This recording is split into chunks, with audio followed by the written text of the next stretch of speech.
A lição que nós estudaremos, irmãos, é sobre as sutilezas de Satanás e como resisti-la.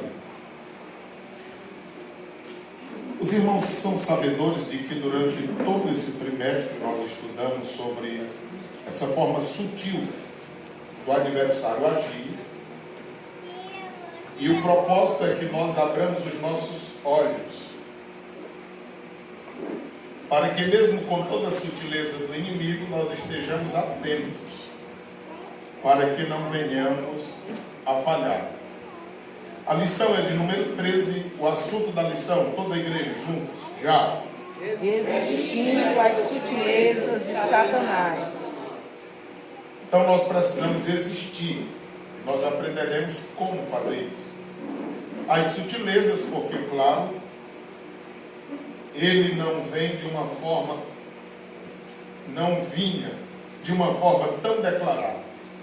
Hoje em dia está tudo escancarado e ainda as pessoas têm dificuldades. Mas observe que esse nome Satanás quer dizer sagacidade, a forma sutil de agir, dizendo para o crente que isso não tem nada a ver, nem aquilo também, e quando ele menos espera, ele está embaraçado. Textual nós vamos ler na leitura bíblica, então a verdade prática. Todos juntos, a verdade prática, já. A submissão a Deus é a forma mais poderosa de resistir ao diabo. Se o crente se submete a Deus, logo ele é obediente a Deus e a sua palavra. Assim sendo, é a forma mais poderosa de resistir ao diabo. Então submeta-se a Deus. Quando nós falamos de submissão, nós falamos, irmãos, de uma obediência do crente. Quando falamos de submissão, estamos falando de o crente procurar ser sensível à voz de Deus. Porque do caso contrário, nós andaremos de acordo com o que nós achamos, pensamos, entendemos. E os irmãos sabem que Jeremias 17:9, enganoso é o coração mais do que todas as coisas. A leitura bíblica proposta é Tiago, capítulo 4, mas eu quero ler com os irmãos do versículo 1 até o versículo de número 12, acrescentar aí alguns versículos. Então abra a Bíblia e veja só a forma como Tiago começa a nos ensinar. É claro que os irmãos sabem que existem vários Tiagos na Bíblia, mas esse certamente é o irmão de Cristo, de nosso Senhor Jesus.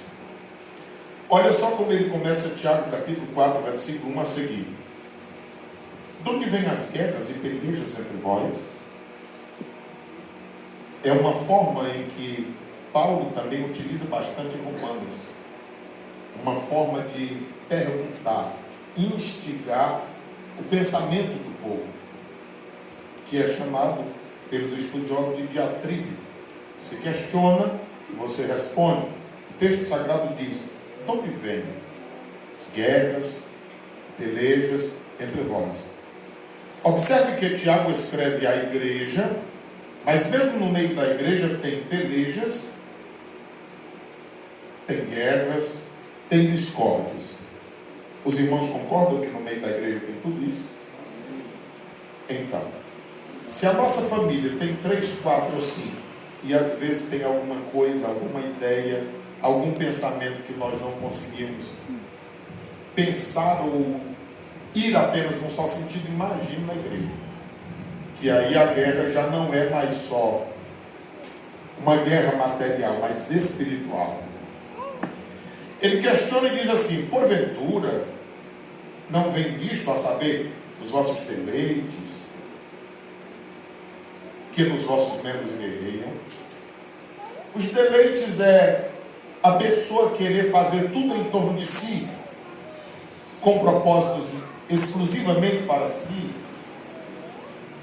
com propósitos errados, em deleitar-se, em sentir-se bem, em estar bem, e não estar preocupado com o que o outro sentirá. E depois ele diz que nos vossos membros guerreiam. Claro que quando nós falamos de igreja, nós falamos de membros individualmente, mas esse texto fala também do nosso corpo. Paulo diz, em Romanos 7,5, que nos seus membros estava a lei do pecado, o seu corpo, na sua matéria. Embora o Senhor, tendo vencido, aniquilado o pecado, como diz o escritor de Hebreus, mas nós estamos no corpo do pecado. Logo, nós enfrentamos algumas dificuldades. Somente a leitura da Bíblia, a oração e a consagração nos fará vencer a nossa carne. Repetimos outra vez. O Espírito deve ser Senhor na nossa vida. A nossa alma precisa ser serva e o nosso corpo precisa ser escravo. No caso contrário, nós não conseguiremos servir a Deus. Tiago 4,2 diz: cobiçais e nada tendes. Eles tinham propósitos, mas nenhum deles era concluído. Por quê? Olha aqui, sois invejosos e cobiçosos e não podeis alcançar. O que é inveja, irmão? Inveja é quando você olha para o seu irmão e você não quer algo parecido com o que ele tem. Você quer o que ele tem. Você sabia que tem muita gente na igreja assim? Que ele não fica feliz em lhe ver sendo usado por Deus. Que ele não fica feliz em lhe ver prosperar na obra. E que não fica feliz nem se você prosperar também financeiramente. Fica chateado. Ele acha que o que você tem era para ser dele. Então ele passa a querer ter aquilo que você tem. Não é igual a você. Ele quer cantar melhor. Ele quer pregar melhor. Ele quer fazer tudo para que ele possa lhe abafar. É assim o pensamento invejoso. Cobiçosos e não podeis alcançar.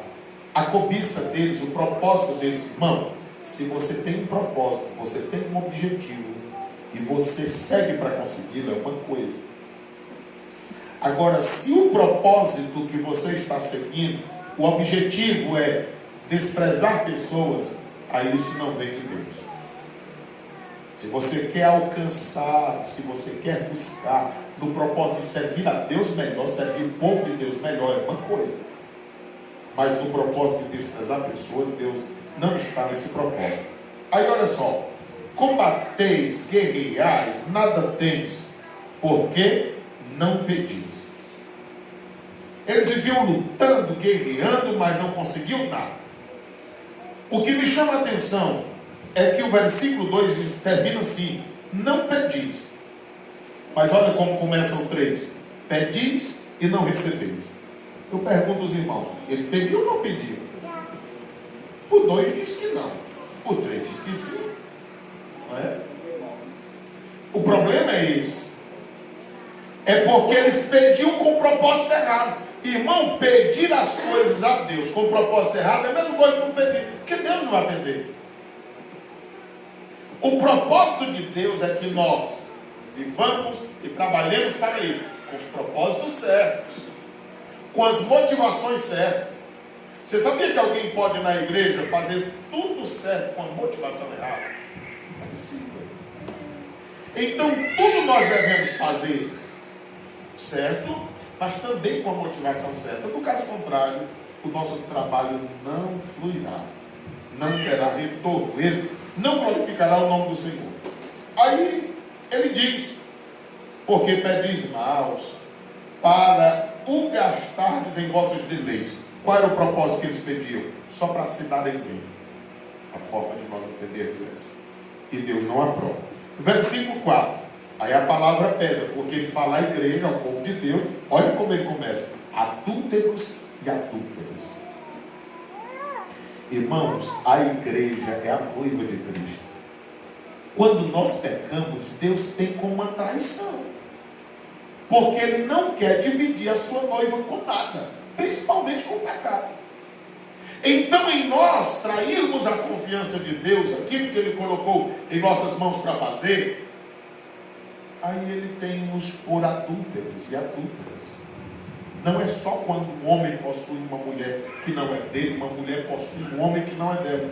O fato de nós não sermos fiéis a Deus dá-nos o direito de Deus nos chamar assim. Não sabeis vós que a amizade do mundo é inimizade contra Deus? Tiago estava perguntando, você não sabe disso não? Que quando vocês gostam, passam a gostar, a amar, buscar as coisas do mundo, vocês já se tornam inimigo de Deus. Irmão, eu não faço essa pergunta. Quem é que quer ser inimigo de Deus? Todo mundo quer ser amigo de Deus. O povo quer até morar no céu. Agora a pergunta é, será que nós não estamos mais apegados ao mundo e às coisas deste mundo do que a Deus e as coisas de Deus? A palavra diz assim: portanto, qualquer que quiser ser amigo do mundo constitui-se inimigo de Deus. Ainda que com seus lábios você diga, não, eu quero ser amigo de Deus, eu quero morar no céu, eu quero tudo de Deus. Mas são as suas atitudes que lhe dirão se realmente é esse o propósito. Porque evangelho não é dizer, evangelho é fazer. Mateus 7:21, não é aquele que diz, mas aquele que faz. Versículo 5. Oh, cuidai vós que em vão, diz as Escrituras, o Espírito que em nós habita tem ciúmes. Irmãos, há uma divergência e há uma luta e um questionamento sobre esse versículo. Aqui está com E maiúsculo e nós entendemos ser o Espírito de Deus. Mas há intérpretes que dizem que no original não é assim, é minúsculo, então o Espírito é do homem. Bem, a forma de eu explicar dá para entender e é fácil para qualquer indivíduo. Se for Espírito do homem, esse ciúmes aqui é mau, é ruim. Se esse Espírito for de Deus, então esse ciúmes é bom, porque é de proteção, de cuidado, de zelo de Deus por nós, certo? Então o Espírito habitando em nós, se ele for humano, se esse texto se referir ao Espírito humano, então esse ciúmes não será bom. É da confusão, da guerra. E como o contexto aqui está falando de guerra, mas também fala da amizade do mundo e da amizade com Deus. Sendo o Espírito de Deus, então o Espírito de Deus está zelando de nós, que eu prefiro crer dessa forma. Está cuidando de nós, protegendo, e não quer que nós nos contaminemos nada deste mundo. Deus quer ser exclusividade em primeiro lugar na nossa vida. Versículo de número 6. Antes da maior graça, isso aqui me chamou a atenção, maior graça. Irmão, Deus na igreja não ama mais alguém do que outro. Agora veja só, Deus é justiça. Você acha que Deus vai usar uma pessoa que ora, que lê a Bíblia, que se consagra e que luta para viver uma vida de santidade do mesmo jeito que ele usa uma pessoa que não faz nada disso? Claro que não. Então o dar maior graça aqui não quer dizer que Deus ama mais alguém, mas que há alguém se esforçando para estar mais perto de Deus, ao tempo que outro está vivendo uma vida cristã de qualquer jeito e não tem a aprovação de Deus. Aí a Bíblia diz, então o Senhor dará maior graça. Portanto diz, Deus resiste ao soberbo. Irmãos, todas as vezes que o Senhor vê um crente, um ser humano, uma pessoa soberba, ele lembra de Satanás. Você lembra do inimigo quando ele diz, eu subirei, eu me assentarei, eu serei maior? E aí ele fala um bocado de projeto que ele tinha, sempre querendo rebaixar Deus. Então, quando o Senhor vê alguém orgulhoso, lembra disso. Você sabe qual é o pior mal do orgulhoso? É dele não ser reconhecido diante do povo na altura que ele acha que está. Característica que os servos de Deus não têm. Porque em ser servos, já está dizendo que nós somos apenas trabalhadores. E já é muito privilégio para nós. Olha, ser servo do Rei dos Reis, Senhor de Senhores. Mas geralmente o soberbo ele chega dizendo, eu sou, eu tenho, eu faço, eu posso, eu sou assim, comigo é assim. Porque ele quer mostrar o ele.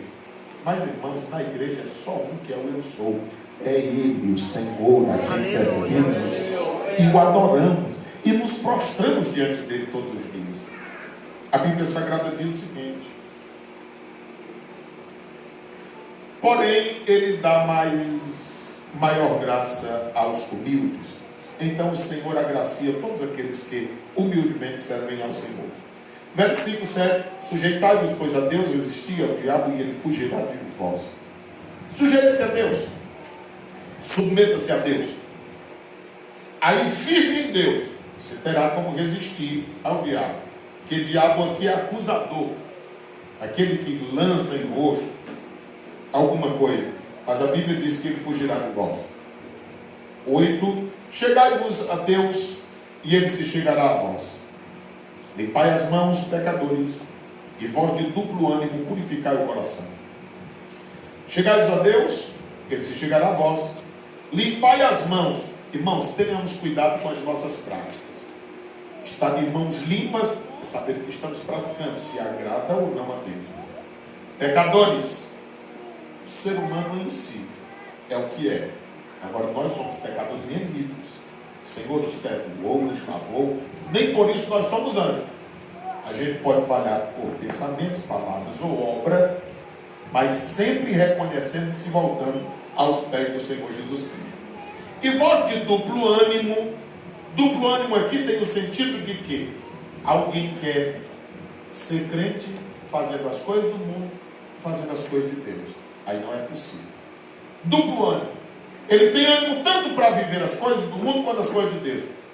Irmãos, se você diz servir a Deus e você não odeia tudo que Deus odeia, questione esse seu cristianismo. Porque o sentimento que há em Cristo Jesus deve haver em nós. O que ele não aprova, não aprovamos nós. O que ele não quer, não devemos querer nós. Purificai o coração. O crente deve ter o coração puro, porque são eles que herdarão o reino. Senti as vossas misérias. Você sabia que tem gente que não sente mais as suas misérias, os seus pecados, as suas falhas, os seus erros, a ponto de viverem muito bem obrigados, com erros e tudo. Mas a Bíblia diz que nós devemos sentir, lamentar por elas, chorar. Irmãos, hoje nós precisamos chorar, até porque nós não estamos mais chorando. Você sabia? Às vezes eu fico olhando na igreja, eu vejo mães, pais, com todos os filhos distanciados, eles vêm para a igreja, ajoelham, oram, vai embora, não derramam uma lágrima, não sei como é que consegue. Será que a pessoa não entende que se alguém partir para a eternidade sem Cristo, estará eternamente no inferno? Um tempo que não tem fim, com a ausência de Deus. Irmão, isso é muito grave. Nós devemos pensar nisso e devemos lamentar. Nós devemos chorar por não termos mais para Deus, chorar na presença de Deus. E ele diz: converta-se o vosso riso em pranto, o vosso gozo em tristeza. Na presença de Deus é exatamente isso que acontece. A gente passa a lamentar, sentir tristeza por causa daquilo de ruim que vive acontecendo. Você lembra do salmista, no Salmo 119, 136, é que Senhor, correntes de águas correm dos meus olhos. O povo não respeita mais a tua palavra. Oi, irmão, tem gente que vem para a igreja mascar chiclete, tem gente que vem para acessar as redes sociais, tem gente que não consegue passar 1h30 de culto sem acessar a internet, pelo amor de Deus. Que culto é esse que nós prestamos para Deus? Que ele não é exclusividade nem 1h30, 2 horas que passamos no tempo. O texto sagrado nos mostra ainda, no versículo 10, humilhai-vos perante o Senhor, e ele vos exaltará. Então nós devemos nos humilhar, devemos descer na presença do Senhor, nosso Deus. É isso que devemos fazer. Vamos para a leitura da nossa lição e também a aplicação da mesma. A introdução logo, amados irmãos. Até aqui está entendido? Os irmãos querem fazer alguma pergunta, colocação, acrescentar algo? A introdução da nossa lição diz: a igreja genuinamente evangélica está sob ataque do inimigo. Por que genuinamente evangélica? Porque tem igreja que não é mais. Irmãos, as igrejas estão procurando agradar ao povo. Assim é chamado por Deus, não preocupa-se em agradar ao povo, mas agradar a Deus que o chamou para a obra. Como é que nós descobrimos que nós estamos sob o ataque do inimigo? A pandemia foi uma das coisas mais fáceis, irmão, de comprovar isso. Os shoppings não fecharam, os supermercados não fecharam, mas a igreja e as escolas foram fechadas. Você precisa de algo mais ainda para que se comprove que nós estamos sob ataque. A lição mostra, por meio de várias sutilezas, o diabo tem procurado de todas as formas desviar a igreja do seu propósito, da sua missão, para o qual ela foi formada. Infelizmente, o que se observa em muitos círculos ditos cristãos é um evangelho diluído, em que há pouca ou quase nada da essência cristã. Em vez disso, há muita mistura.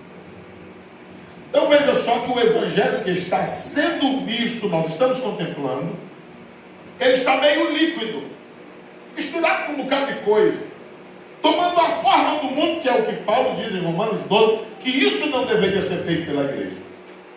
Pior do que isso, não existe quase nada de essência cristã, de evangelho verdadeiro. Antes as pessoas estão misturando.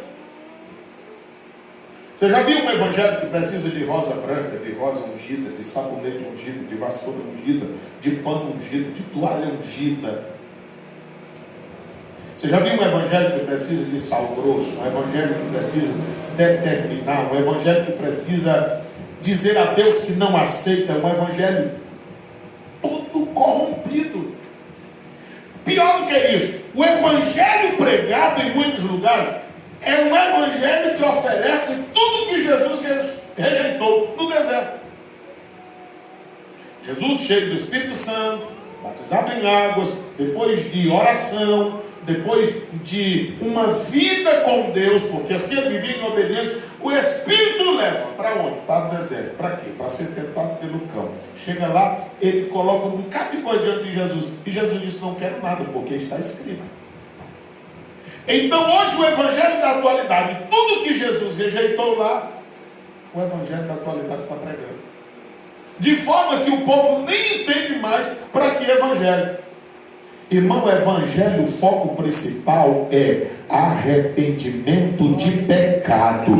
É reconhecer o nosso estado de miséria e recorrermos a Jesus Cristo de Nazaré, que morreu na cruz do Calvário para perdoar toda a humanidade. É verdade que o evangelho genuíno, ele abençoa todas as áreas da vida, porque ele veio para nos dar vida abundante. Agora, o principal objetivo do evangelho não é ricar ninguém, não é tornar ninguém famoso. O principal objetivo do evangelho é sarar pessoas, é curar pessoas do pior mal que existe. E a humanidade está afetada por ele, o pecado. É isso. Esse é o genuíno evangelho. Nesta lição veremos como a igreja pode resistir às sutilezas de Satanás. Para isso, veremos que a igreja só será vitoriosa na guerra contra o adversário se centralizar a vida de seus membros no Cristo ressuscitado. Da mesma forma, é imprescindível que tenha a Escritura como fundamento de sua fé, de sua prática, de sua busca por uma vida cheia do Espírito Santo. Irmão, o evangelho que Cristo não é o centro dele, fuja dele. Porque o evangelho deve ser cristocêntrico. O evangelho cristocêntrico, ele tem a palavra como fundamento básico da sua regra de fé e das suas práticas. A Bíblia. Evangelho não se fundamenta em tratados teológicos ou filosóficos, ou até mesmo antropológicos, mas ele se baseia nos princípios divinos que estão na Bíblia Sagrada. Olhando para isso, nós devemos buscar uma vida cheia do Espírito Santo, todo dia.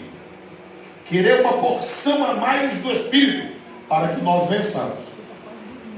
Porque observe só, você já percebeu que tem cultos como esse que você sai como um gigante, mas quando é amanhã à tarde você está fraco como uma formiga. O que acontece? É porque as lutas diárias parece que ela vai nos esvaziando. É por isso que nós precisamos de um enchimento contínuo, permanente. É por isso que Paulo diz: enchei-vos do Espírito. Todo dia nós precisamos de uma carga a mais do Espírito de Deus em nossa vida. No caso contrário, nós não venceremos as dificuldades. Por último, é mostrado que nenhum cristão sairá vitorioso nessa guerra se não possuir forte compromisso com a igreja local. A Deus toda glória. Irmão, essa história de que crente não precisa de igreja, de templo, de congregar-se, de uma comunidade, é uma das histórias e sutilezas que o inimigo tem utilizado, principalmente neste tempo, onde você acessa o YouTube e aí você pode ver tudo o que você quiser, de acordo com o que você também quiser. Agora, tenhamos cuidado com todas estas coisas, porque isso são sutilezas. Todo mundo sabe. No Antigo Testamento tinha o tabernáculo, que ele era móvel, montável e desmontável. Mas depois foi construído um templo por Salomão. Desde então vem sendo conservado essa situação. João Batista, o nascimento dele foi falado no templo, quando o pai dele sacrificava. Jesus, o Cristo, quando nasceu, foi apresentado no templo. Quando o seu ministério estava iniciando, quando ainda criança, 12 anos, um dia ele estava no templo ensinando. O tempo passa e a Bíblia mostra que foi no templo onde foi lhe dado o livro. Ele disse: o Espírito do Senhor é sobre mim. E a Bíblia diz que costumeiramente Jesus ia ao templo. Nós nem vamos discutir sobre isso, porque há uma necessidade de nós nos reunirmos aqui e de estarmos juntos. Mas há quem diga que não há necessidade, que o templo é cada um de nós. Não confundamos as coisas. E também não confundamos igreja com templo e templo com igreja. Geralmente, quando falamos de templo, falamos desse prédio. Quando falamos de igreja, nós estamos falando do povo de Deus no mundo. Essa é a igreja universal. Não a igreja que tem como líder Bispo de Macedo, mas a igreja universal é que Cristo tem crente aqui, tem crente ali, tem crente além. Mas a igreja local que nós chamamos é nossa, quando nós nos reunimos aqui e comungamos da nossa fé uns com os outros. Primeiro ponto da lição: comprometimento com uma vida centrada em Cristo. Cristo, o Salvador. Escrevendo à igreja de Corinto, o apóstolo Paulo disse: porque nada me propus saber entre vós, senão a Jesus Cristo e este crucificado. Cristo é o centro da mensagem de Paulo. Da mesma forma, Pedro disse: e em nenhum outro há salvação. Cristo também era o centro da mensagem do apóstolo Pedro. Cristo era o centro da mensagem apostólica e de todos os cristãos. E descendo Filipe, a cidade de Samaria, lhes pregava a Cristo. As Escrituras são bem claras: não há outro Salvador fora de Jesus Cristo. Não há exceções. Quando um cristão ou igreja esfria ou se afasta da fé, Cristo é logo tirado do centro. Outras formas de culto, filosofias, ideologias passam a ganhar espaço quando Cristo é deixado de ser o centro da vida. Eu estive pensando, porque a semana passada eu estive pregando em um evento onde o tema da festividade era Jesus. Eu confesso que ao ver aquele tema eu chorei. E fiquei mais pensativo ainda. Nesses anos pregando, eu não lembro de um tema com esse nome. Digo, o nome de Jesus apenas.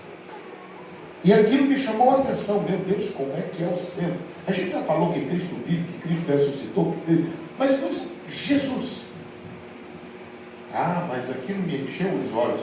E eu fiz questão de falar sobre Jesus do princípio ao final da festividade. Porque, irmãos, é lindo a mensagem do Evangelho acerca de Cristo. Mas por mais que seja linda essa mensagem, o avivamento que houve em Samaria, a partir de um encontro de uma samaritana com Cristo, e depois de Filipe, quando vai a Samaria, a mensagem é só Cristo, Cristo, Cristo, Cristo. E só, entre aspas, porque é a mensagem que o mundo precisa conhecer. Mas às vezes as pessoas estão preocupadas em dizer ao povo algo que eles nunca ouviram. Mas é só engano nosso. Nós precisamos falar mesmo acerca de Cristo, porque é isto que o mundo precisa. Cristo o Senhor. Se por um lado a igreja não deve esquecer-se de proclamar Cristo como o único Salvador, por outro, jamais deve esquecer-se de que Ele é o único Senhor. Há pessoas que só querem Cristo como Salvador e esquecem-se de que Ele é Senhor. Lucas 6,46 diz: é interessante você me chamar de Senhor o tempo todo, mas não faz o que eu mando. Tê-lo como Salvador é saber que Ele perdoou os nossos pecados. Tê-lo como Senhor é em tudo que nós fizermos perguntarmos se Ele se agrada disto ou se Ele em nosso lugar faria o que nós fazemos. O povo todo quer saber se vai ou não para a carreata política. Irmãos, vai tanto tipo de gente, vai tantas pessoas com pensamento errado, de baderna, de bagunça. Você acha mesmo que se Jesus estivesse aqui, Ele iria? Cano de moto cerrado, aquele estilo mais absurdo, buzinando o tempo todo, irritando os outros e às vezes sendo irritado. Você acha que Jesus iria? Será que não é o bastante no dia nós darmos o nosso voto e estarmos tranquilos, orando pela nossa nação e até orando por quem vai também, para que Deus o livre? Não já está bom demais, não? Por que ninguém pergunta assim: ô pastor, eu posso ir para o evangelismo? Domingo está marcado, sábado eu posso ir. Por quê, irmão? Será que nós não estamos amando mais o mundo? Quem quiser ser inimigo de Deus, é só amar o mundo. Quem recebe a Cristo como Salvador deve andar na fé, tendo Ele como Senhor. Ser discípulo de Cristo é tê-lo como Senhor. Como, pois, recebestes o Senhor Jesus Cristo, assim também andai nele. Aqui é uma advertência de Paulo. Você sabia que teve gente que recebeu a Cristo de uma forma e hoje estão completamente diferentes? Você sabia que alguém, ao receber a Cristo, foi incomodado porque se sensibilizava e estava sensível à voz de Deus e deixou um mundo de coisas? Passados 6 meses de crente, ele diz: eu acho que eu já amadureci. Então, tudo aquilo que o Senhor havia condenado na vida dele há 6 meses atrás, que estava na lata do lixo, ele começa a ir lá buscar e colocar em cima de si e dizer: não, é porque naquele tempo eu era fanático, agora eu amadureci. Eu costumo dizer que esse povo está apodrecendo e não amadurecendo.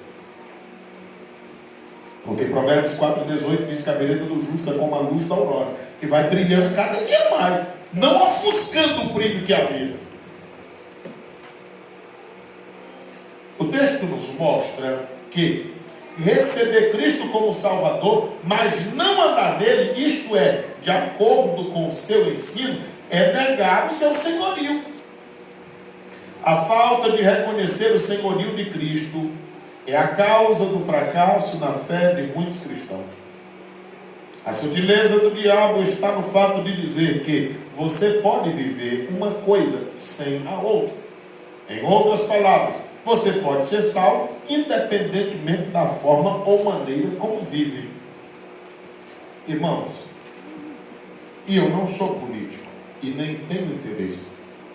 Agora veja só, nós nos reunimos e fazemos campanha dizendo: livra as nossas crianças, guarda as nossas crianças, protege as nossas famílias, e de repente a gente vota em quem quer legalizar aborto, que é contra a criança. é a favor de pedofilia, porque a lei dizendo que a criança com 12 anos já pode decidir se ela quer viver com o pai dela ou com o avô dela.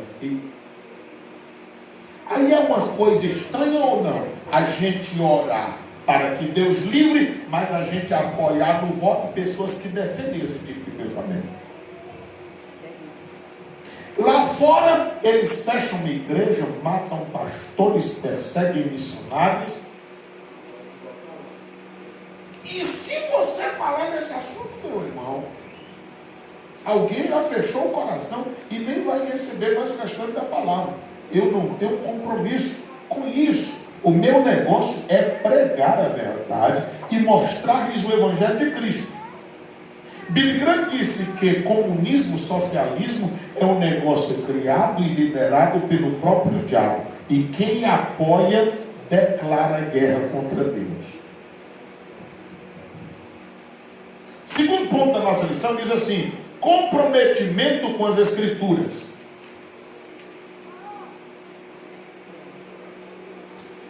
Bíblia, a revelação de Deus. Vez por outra vemos falsos mestres questionando a autoridade das Escrituras e a sua atualidade. No entendimento deles, a Bíblia contém a palavra de Deus, contudo encontra-se ultrapassada, deixando de falar a linguagem da cultura contemporânea. Assim há uma tentativa consciente e sistematizada de minar a autoridade das Sagradas Escrituras. Na verdade, esse ataque é contra as Escrituras como revelação de Deus para o homem, deixando de ser a revelação de Deus. A Bíblia torna-se um livro meramente humano, sujeito a falhas e, portanto, passível de correção. Convém dizer que a Bíblia é a palavra de Deus, a revelação de Deus ao homem, e como tal, está sempre atualizada. Não é a Bíblia que tem que se ajustar a nós, mas nós temos que nos moldarmos pelas Escrituras. Os teólogos liberais estão dizendo que a Bíblia não é, ela apenas contém a palavra de Deus. Ou seja, eles dizem que na Bíblia tem coisa que não é inspirada por Deus. Deixa eu lhe dizer uma coisa. O que Deus não inspirou os homens foi a praticar os pecados que a Bíblia Sagrada fala. Você acha que Davi estava movido pelo Espírito quando mandou matar o marido de Batseba? Quando ele a possuiu? Claro que não. Agora, quem registrou foi inspirado por Deus para registrar, para que eu e você evite de cometer o mesmo erro que ele cometeu. Agora, ele não estava cheio de Deus quando fez aquilo. Foi a parte humana. O que nós precisamos compreender é que tudo quanto está na Bíblia mostra que esse livro é o livro de Deus. Porque se fosse o próprio Davi que fosse escrever, tu acha que ele ia colocar coisa negativa dele? Você já viu quando duas pessoas brigam? Você ouviu uma, como foi esse negócio? Não, a culpa foi dele, eu estava aqui no meu lugar. Me provocou. Aí. Tá bom, pois então sai. Agora, como foi esse negócio? Ah, rapaz, eu estava quieto. Ele veio, me provocou, tu acha que eu ia ficar? A minha língua não é queimada com pau. Eu não levo desaforo para cá. Cada pessoa conta as suas histórias defendendo a parte que lhe ofende. A Bíblia é livro de Deus porque ela mostra as falhas, mas também mostra as atitudes virtuosas de todos os homens e mulheres que nela estão escritos. Portanto, há um só Deus acima de tudo e de todos, e perfeito eternamente. O homem é pó e cinza e ponto final. A Bíblia, portanto, é inerrante palavra de Deus, infalível palavra de Deus, eterna palavra de Deus. A Bíblia é a palavra de Deus. Se você crê ou não, é palavra de Deus. Se você aceita ou não, obedece, continua sendo palavra de Deus.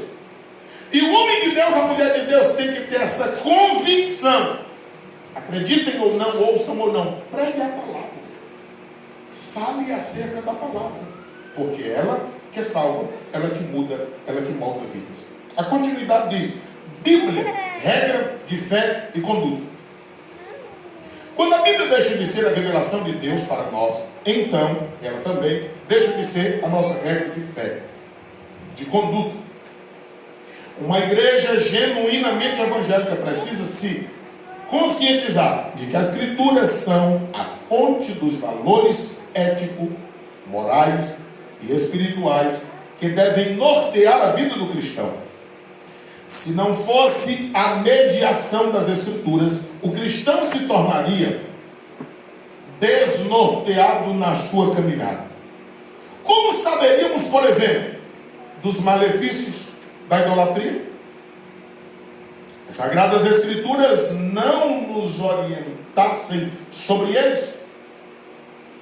Da mesma forma, como saberíamos que o adultério, o divórcio, a ideologia de gênero e muitas outras coisas são práticas danosas que corroem, destroem o modelo de família idealizado por Deus? Somente por intermédio da Bíblia temos as orientações seguras e precisas sobre isso. Irmão, é só a Bíblia que fala sobre todos estes assuntos, condenando-os, a fim de que vivamos uma vida reta em Deus, porque Ele preparou boas obras para que andássemos nelas. Terceiro ponto da nossa mensagem: comprometimento com uma vida cheia do Espírito. O Espírito Santo no plano da redenção. É o Espírito Santo que conduz o homem a Cristo. Todos nós somos crentes hoje, porque o Espírito nos trouxe a Cristo. É aqui onde os tradicionais não compreendem. Porque 1 Coríntios 12, 13 diz que nós somos batizados no Espírito, ou seja, foi o Espírito Santo que nos pegou no mundo e nos trouxe para o corpo de Cristo, a igreja. Agora, quem batiza a todos nós no Espírito Santo, para que falemos em outras línguas, é Jesus. Portanto, o batismo do Espírito Santo é 1 Coríntios 12, 13 e Atos 2, batismo do Espírito Santo, que é Jesus quem faz. O Espírito nos trouxe a Cristo, contudo, precisa ser dito que o viver em Cristo e a prática dos princípios bíblicos é impossível sem a ajuda do Espírito Santo. O apóstolo Paulo deixou essa lição bem clara quando escreveu o capítulo 6, 7 e 8 aos Romanos. Ali ele mostra que é possível ter a consciência do pecado, lutar contra ele e assim mesmo continuar subjugado. Se o ser humano não tiver a ajuda do Espírito, ele diz: isso aqui é pecado, Deus não aceita, mas mesmo assim ele continua escravo. Alguém pode pregar contra o pecado e viver na prática dele constantemente. Se o Espírito de Cristo não o libertar, não o ajudar a viver uma vida fora do pecado, o ser humano sozinho não consegue. É por isso que eu disse: se você não odeia o que Cristo odeia, se você não desaprova o que Cristo desaprova, questione esse cristianismo. Ou se o Espírito está em você. Porque é possível que nós nos tornemos insensíveis. Eu prego todo dia. E há dias que pregamos mais de uma vez.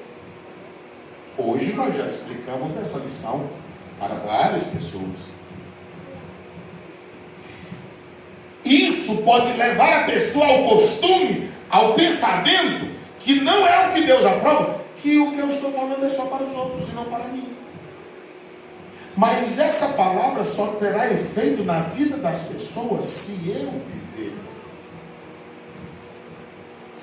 Porque alguém já disse que o ensino convence as pessoas, mas o testemunho arrasta as pessoas a fazer o que deve ser feito. É a prática, é a convivência que faz com que pessoas submetam-se à palavra de Deus. Paulo mostra em Romanos que é possível ter essa consciência toda e ainda assim ser subjugado ao pecado. De acordo com o apóstolo, foi por meio da lei do Espírito da vida que o cristão pôde vencer a lei do pecado e da morte. As Escrituras exortam o cristão a andar no Espírito, como única garantia de não satisfazer os desejos carnais. Sem o Espírito Santo é impossível vencer as sutilezas do diabo. Nós estamos há 3 semanas falando só sobre um assunto: culto da família. Alguém pode olhar e dizer, de novo esse negócio. Agora você não tem ideia do impacto que causa nas pessoas para quem a mensagem é enviada e para as pessoas que aceitam. Porque uma coisa é ser enviado, outra coisa é a pessoa aceitar. A pessoa ter a palavra como espelho para a sua vida. As pessoas voltam para casa, o sono foge, e Deus chama para o particular. E as pessoas abrem a boca, resolvem jogar tudo fora e começar a viver uma vida pautada na palavra. É isso que é evangelho. É isso que é mudança radical de vida. Segundo subtópico, o terceiro ponto diz: a vida cheia do Espírito. Há uma obra do Espírito no interior do crente, que o santifica para Deus. Então o Espírito Santo está trabalhando em nós, para que sejamos apresentados irrepreensíveis diante dele. Podemos dizer que essa é uma obra consagradora do Espírito. Ou seja, nós estamos tirados do mundo para viver exclusividade para Deus. Fomos purificados do pecado pelo sangue de Cristo. E temos o Espírito Santo presente em nós, que nos permite viver uma vida santa em um mundo de impureza. Escute isso. Onde Adão pecou? Jardim. Onde Lúcifer pecou? No mundo celestial. Onde Cristo foi tentado? No deserto. E nem por isso pecou. Irmão, não é o lugar que nos propicia ao erro. É o nosso velho coração malvado. Você pode estar onde estiver. Se você estiver cheio de Deus, Deus vai te preservar, vai te ajudar e vai te guiar. Se você der lugar para Deus. Ah, mas aqui é difícil. Concordo com os irmãos que há situações e circunstâncias mais complexas, mais tentadoras. Mas ninguém falha por causa do lugar, e sim por causa de estar ou não perto de Deus. De insistir e persistir ou não em estar mais perto do Senhor. Porque o inimigo é persistente, e aqui está a sutileza. Ele vai te enfraquecendo. Você abre uma brecha em sua vida aqui, uma outra ali, e ele vai minando até me levar à queda. É por isso que 1 aos Coríntios 5 e 6, Gálatas 5 e 9 diz: um pouco de fermento leveda a massa todinha. Coisa aqui, uma coisa ali, quando você menos esperar, você está no chão. O texto nos mostra ainda o seguinte, irmãos: essa capacitação para a santidade permite ao cristão viver uma vida cheia do Espírito, diante de um mundo hostil. Contudo, há também uma obra capacitadora do Espírito Santo. Essa capacitação diz respeito à habilitação do crente para ser uma testemunha eficaz de Cristo no mundo, bem como o viver o vitorioso do Espírito. Veja só, aí está 2 referências, está uma de Efésios, está outra de Atos. Efésios 5, 18 e 21, Atos 1, 8. A vida cheia do Espírito em Efésios, você sabe o que é? É uma vida que ele leva a práticas cristãs.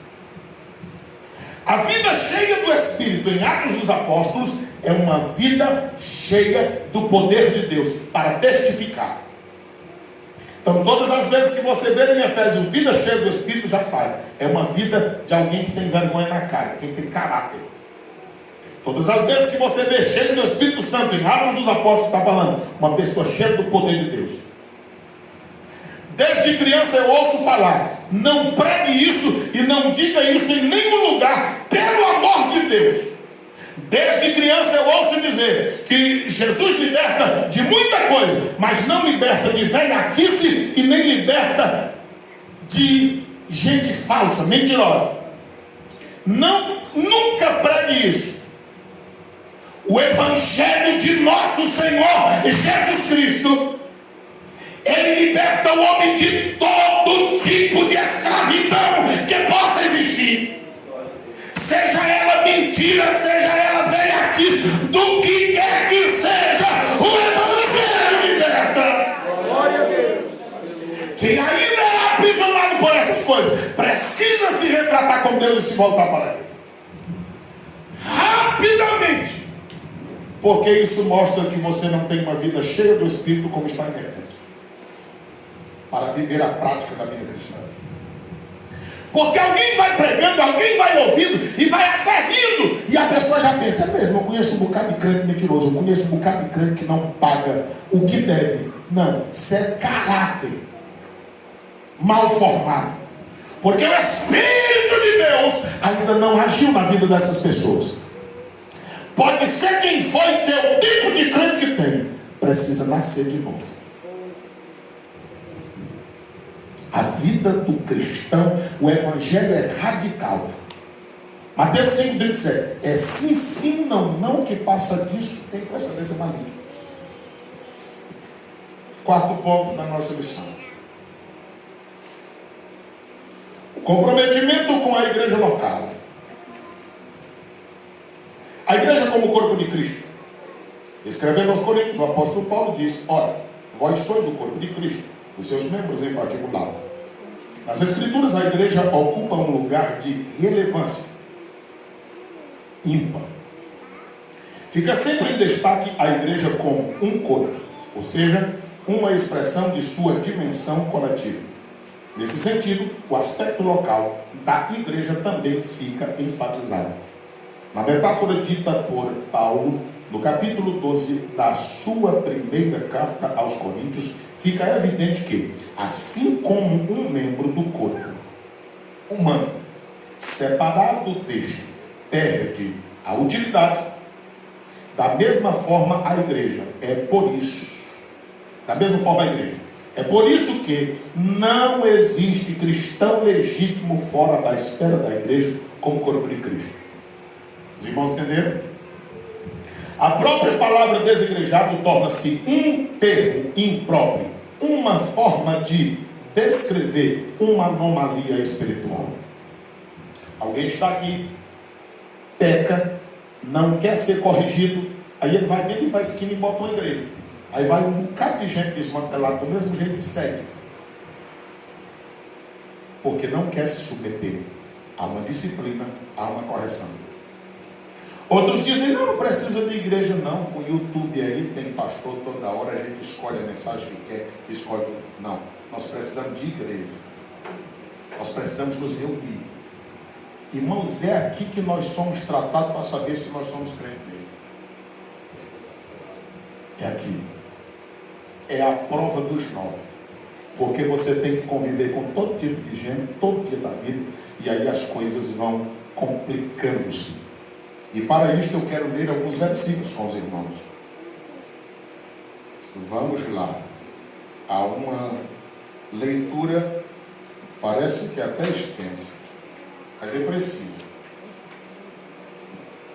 Filipenses capítulo de número 4.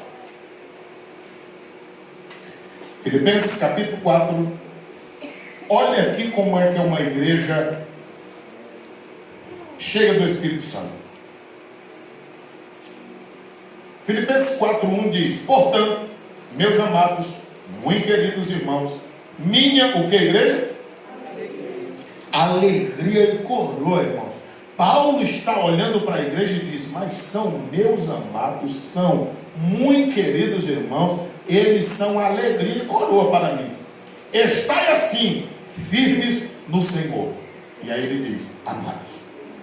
Você já pensou que coisa bonita? Aqui é Paulo falando a uma igreja fiel. Veja aqui como é que ele diz a uma igreja infiel.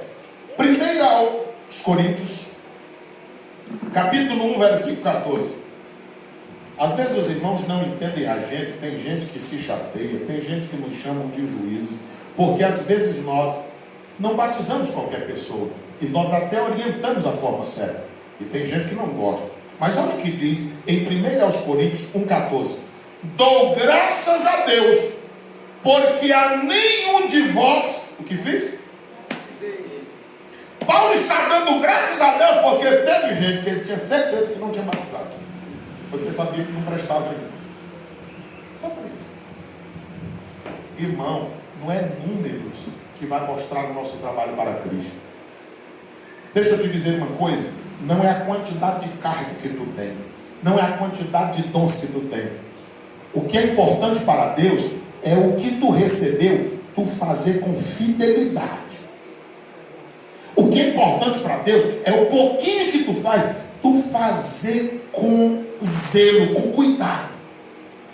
Porque tu fazer um monte de coisa, tudo mal feito, tu só está se prejudicando. É melhor tu fazer uma coisa só, mas ser dedicado a Deus de verdade, do que tu viver uma vida bagunçada, de todo jeito.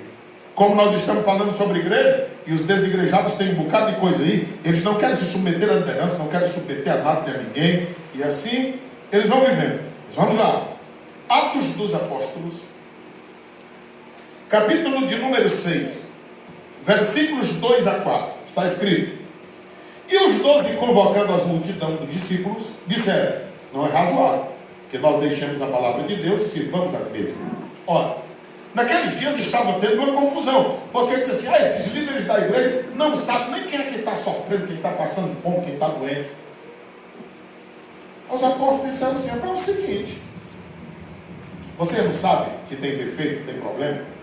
Pois faz o seguinte, versículo 3: por que vocês não escolhem no meio de vocês os irmãos? Agora, só que é assim, tem que ser dentre vós 7 varões, eles têm que ter boa reputação, eles têm que ser cheios do Espírito Santo, eles têm que ser cheios de sabedoria, os quais sejam constituídos sobre este importante negócio. Irmão, todo trabalho na casa do Senhor é importante, desde que você faça com a devida importância que tem.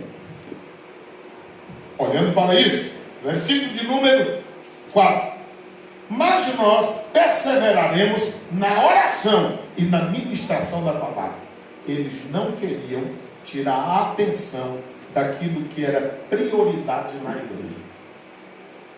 Isso mostra que tem pessoas para viver todas as necessidades da igreja. Irmãos, a igreja tem todo tipo de gente para trabalhar em todo tipo que tiver necessidade na igreja. Só depende de cada pessoa. Atos dos Apóstolos, capítulo 13. Aí os irmãos viram que aqui não tem a palavra diácono, mas eles foram constituídos aqui como tais. Agora, Atos 13, 1. O que diz Atos 13, 1? Diz assim: e na igreja que estava em Antioquia, claro que Antioquia da Síria, ou seja, era uma igreja de gentios, não eram de judeus. Havia alguns profetas e doutores. Profetas aqui, os que falavam a palavra de Deus, e doutores, aqueles que com maestria conheciam profundidades da palavra. Isso aqui não são títulos acadêmicos, mas títulos ministeriais dados por Deus a líderes. A saber, Barnabé, a Simão, chamado Níger. Esse nome Níger quer dizer a cor da pele, negro, significando que o Espírito não faz acepção de pessoa.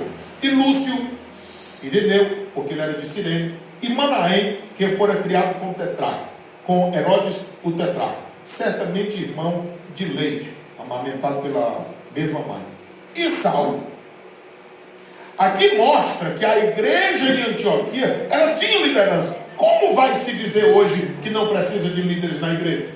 É assim que os desigrejados dizem: não precisa, porque eles querem ter prioridade, isso ou aquilo, quer que todo mundo esteja aos seus pés. Tenha cuidado com as frases cortadas. Nós temos visto, às vezes, pessoas ditas crentes da nossa igreja postarem coisas que não condizem com a Bíblia Sagrada. Tenha cuidado. Atos dos Apóstolos, capítulo 15, é quando acontece a primeira conversão da igreja primitiva.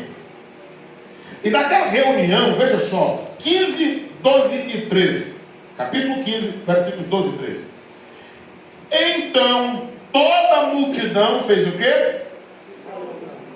Às vezes o povo não quer fazer silêncio na igreja e fica chateado quando a gente fala com o menino, com a menina, ou com os velhos mesmo, que não quer calar a boca. Mas a Bíblia diz que na primeira convenção foi assim. O povo se calou. Para quê? Para escutar os líderes, Barnabé e Paulo, que contavam quão grandes sinais e prodígios Deus havia feito por meio deles entre os gentios. Então eles estavam dando relatório. O obreiro precisa se submeter à liderança da igreja. E prestou um serviço, precisa dizer que serviço prestou. Versículo 13 diz: e havendo eles calado, tomou Tiago. Eles falaram porque davam um relatório, mas Tiago era o pastor da igreja. É ele quem conduz a reunião. E Tiago tomou a palavra, dizendo: varões e irmãos, agora vocês vão me ouvir. Irmão, todo tempo, Deus não gosta de coisa bagunçada. A Bíblia diz em Eclesiastes 5 e 8 que onde tem uma autoridade, tem uma outra superior a ela. E onde tem uma superior àquela, tem outra ainda maior. O ser humano não presta para viver sem liderança não, porque é coisa bagunça. É desde o princípio que foi assim. Vamos lá, vamos ver Filipenses, capítulo 1. Eu estou lhe mostrando esses versículos para que os irmãos saibam que desde o começo. Filipenses 1:1. Paulo, Timóteo, servos de Cristo, e todos os santos em Cristo que estão em Filipe, com bispos e diáconos. Paulo era obreiro, Timóteo era obreiro, mas ainda Paulo faz questão de dizer que lá haviam bispos, que é o mesmo que pastor, que presbítero, que ancião, e também haviam diáconos. É por esse motivo que no Maranhão, na convenção CADEM, não se apresentam presbíteros, porque biblicamente tanto o presbítero como o bispo, como o pastor, como o ancião são a mesma figura, eles faziam o mesmo trabalho. Logo é apresentado o diácono servindo bem no ministério, e tendo um chamado ministerial, eles fazem um treinamento de ingresso e assim estão aptos para servir o trabalho do Senhor. Tito, capítulo 1 e o versículo 5. Está bem aí, você acabou de ler Filipenses, eu só passaram umas páginas. Tito 1:5 está escrito: por esta causa te deixei em Creta, que era uma ilha, viu, irmãos? Para que pusesses em boa ordem. Tem coisa que tem ordem, mas a ordem não é boa. Essa aqui é uma boa ordem, porque é da Bíblia. As coisas que ainda restam. Sempre a igreja vai ter um trabalhozinho, porque senão acaba o trabalho dos obreiros, certo? Todo lugar tem. E de cidade em cidade estabelecesse presbíteros, ou seja, pastores, líderes, como já te mandei. Agora veja aí em Gálatas 2:9. Estou só lhe mostrando que a igreja desde o princípio teve liderança, teve hierarquia, e que nós precisamos considerar todas essas coisas. Gálatas 2:9 diz: e conhecendo Tiago, Cefas, que era o Pedro, e João, que eram considerados como o que, igreja? Coluna, está falando de sustento, está falando de firmeza, está falando daquilo que é fixado com propósito.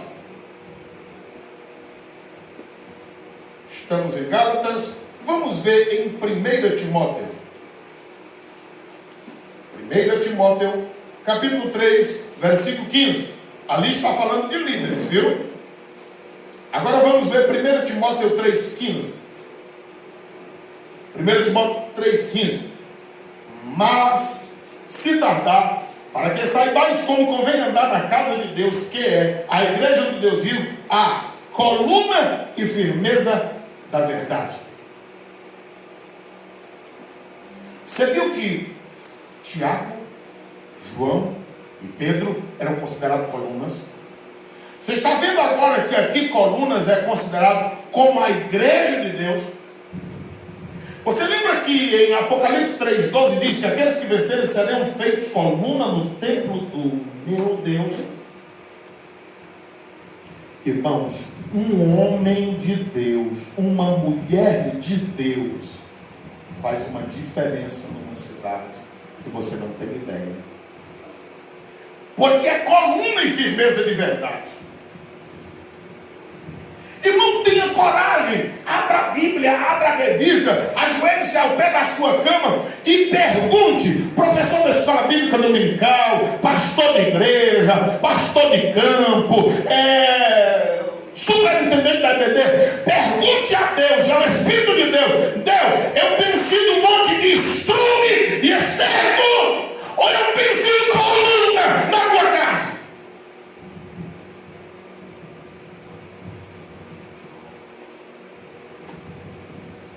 Porque há pessoas que não fazem nenhuma diferença aonde eles estiverem. Mas se vocês estiverem perto de colunas, quando elas forem tiradas, vocês sentirão o que é o peso de uma laje de concreto. Porque às vezes a pessoa está na frente de uma sala, está no púlpito da igreja, na frente de uma igreja, só para ocupar uma vaga. Nós devemos entender que Deus nos levantou como colunas e firmeza. Vamos ler mais um texto. Está em Atos dos Apóstolos. Você conhece, mas eu preciso ler com você. Capítulo 20, versículo de número 29 e 30. Porque eu sei, Paulo tinha esse conhecimento, que depois da minha partida entrarão. Estava falando de lobos, de obreiros falsos, cruéis, que estavam lá fora, mas que haviam de entrar no meio de vós. Lobos cruéis, que não perdoarão o rebanho. Versículo 30. E dentre vós mesmos tinham alguns que já estavam dentro da igreja, só que eles não se revelaram, porque Paulo estava lá. Há quem faz tudo a Deus, sim. Agora Deus faz através de pessoas. Deus não desce aqui para fazer. Às vezes ele envia. Eu creio que ele desce para resolver alguma coisa. Mas a maioria, Deus está dentro de nós, trabalhando dentro de nós, através de nós e fazendo a obra dele em nós. O texto sagrado diz que alguns haveriam de entrar, mas isso só aconteceria quando ele fosse tirado. E outros que já estavam dentro, mas não tinha coragem de se revelar. Quando ele fosse tirado, ele se revelaria. Irmãos, nós precisamos saber o que nós somos na casa de Deus. Nós precisamos. Porque Deus conta conosco, irmãos. Olha, Deus conta com cada um de nós para a sua obra. Vamos lá, o último subtópico. Está lá na página 95. O lugar e a importância de cada membro da igreja. A palavra igreja jamais deve significar templo. Um templo pode ser a estrutura arquitetônica onde a igreja se reúne. A igreja, portanto, não é um prédio feito do aglomerado de concreto, tijolos, areia. Ela é o corpo de Cristo. Como corpo de Cristo, ela possui os seus membros. Ela também não é um ajuntamento de pessoas em que ninguém sabe precisamente qual é a sua função no corpo. Biblicamente, cada membro da igreja, assim como o corpo humano, possui lugar, função para exercer. Um desigrejado é alguém que, por alguma razão, não conseguiu exercer a sua função de membro no corpo de Cristo. Se você for ver esse povo revoltado tudo em igreja, eles já estiveram no nosso meio, só que eles não deram conta de ser crente. É por isso que eles estão lá. Irmão, na igreja, tanto faz eu ter título como não, ter carro como não. Eu trabalho do mesmo jeito que eu sou crente dos meus. Muda nada. Tem um irmão que está insistindo essa semana toda para me dizer o que eu sou, para ele botar lá no cartaz para me pregar. Depender de mim, ele não vai botar nunca. E aí hoje eles querem saber se é diácono, se é auxiliar, se é presbítero. Aí amanhã eles já querem saber o que cabe formado. Aí depois, até o negócio do vídeo, confirma aí se tu vem ou não vem. Rapaz, eu não vou com essa besteira. besteira, eu já disse que vou, e vou, e acabou. Vai mudar em quê? Então o povo vai criando umas coisas que não vai mudar em nada. Se eu for e Jesus não for, nada feio. Agora, se ele for na minha frente, eu estou pedindo que ele vá, vai dar tudo certo em nome do Senhor é glorificado. A gente tem que botar essa cabeça. Daqui a pouco a gente está pensando que a gente faz. E não é. É Cristo. Isaías 43:12. Eu anunciei, eu salvei, eu fiz ouvir. É Deus que faz tudo, nós não fazemos nada. Mas Ele faz porque Ele é poderoso e nós somos dele. A conclusão da nossa lição nos mostra assim: chegamos ao final desta lição e do trimestre. Nosso propósito foi mostrar os ataques sutis de Satanás contra a igreja e destacar as estratégias para o povo de Deus e permanecer firme. Resistência contra o adversário. Sabemos que os dias são difíceis, mas o Espírito Santo é o guia, o auxiliador da igreja. Quantos entenderam essa lição? Diga amém. Amém. Tem alguém nesta noite que quer ser crente em Cristo, voltar-se para a presença do Senhor? Pronto, tem uma irmã que precisa de oração, nós vamos orar agora em nome de Jesus. Tem alguém que precisa reconciliar-se com Deus? Evangelho é poder de Deus e salvação para todo aquele que crê. Tem alguém para Cristo? Somente a irmã? Estenda umas mãos e vamos orar por ela. Pai querido, aqui está essa tua filha. O Senhor a conhece, sabe do que ela precisa. Tira, Senhor, toda a ansiedade, tira todo o sentimento depressivo. Também eu quero te pedir, dá a este coração o perdão e ensina também a liberar perdão, para que todas as angústias, todas as mágoas, todas as amarguras sejam retiradas desta vida, porque o teu Espírito é de liberdade e de graça. Faz ela entender que o benefício da vida foi dado pelo Senhor e ela está aqui sustentada pela tua potente mão. Limpa completamente este coração, dando a ela graça, vitória, ajudando-a em tudo, ó Pai, e trabalhando através do teu Espírito Santo na vida dela. Abençoa toda esta igreja que se reuniu aqui e a todos quanto haverão de ouvir essa ministração, que sejam abençoados pela sua palavra e que todos nós vivamos em novidade de vida para o louvor e a glória do teu nome, é o que a ti pedimos. Que a graça do Senhor Jesus, o amor de Deus, o nosso Pai, a comunhão e a consolação do Espírito Santo de Deus seja conosco não somente agora, mas sempre. E toda a igreja diz: amém. A paz do Senhor Jesus.